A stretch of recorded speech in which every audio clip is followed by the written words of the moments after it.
কেউ যদি better option পেয়ে আমাকে ছেড়ে যায় আমার কষ্ট লাগে না। আসলে ভাই আমি চাই না কেউ আমার নিয়ে অসন্তুষ্ট থাকুক, কেউ তার জীবনে আনন্দগুলো নষ্ট হয়ে যায় বা কেউ পিছাইয়া পড়ুক। আমি চাই মানে আমার জীবনে জড়িয়ে থাকা প্রত্যেকটা মানুষ এগিয়ে যায়। এতে যদি মনে করেন যে ভাই তাগো সারার লিগে মানে এগো ভালো রাখার লিগে আমার দূরে যাইতে হয়, আমি তাই যাবো, সমস্যা নেই।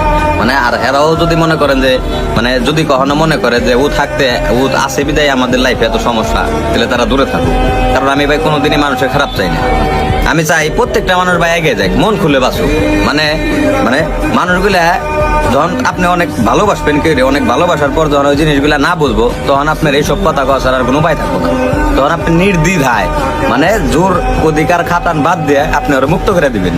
যদি মুক্ত করে দেন তাহলে আপনি ভালো থাকবেন। কারণ অনেক করে ভালোবাসার পর যদি কেউ না বুঝে, তাহলে ওরে ভাই জোর করার কিছুই নেই। অনেক ওরে মুক্ত করে দিবেন। এটা বন্ধুই হোক, ভাই বেড়াদের হোক, গার্লফ্রেন্ডই হোক, মানে ওরা মুক্ত করে দেন। মুক্ত করে দিলে তারপরে যদি ও আসে তাহলে আপনি রিয়াল ভালোবাসে, আর না আসে তাহলে ভাই খাল্লি বাল্লি।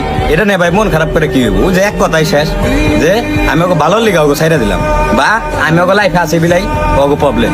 আর আমি চাই না যে আমার জন্য কারো প্রবলেম হয়। আল্লাহ সবাই ভালো রাখুক।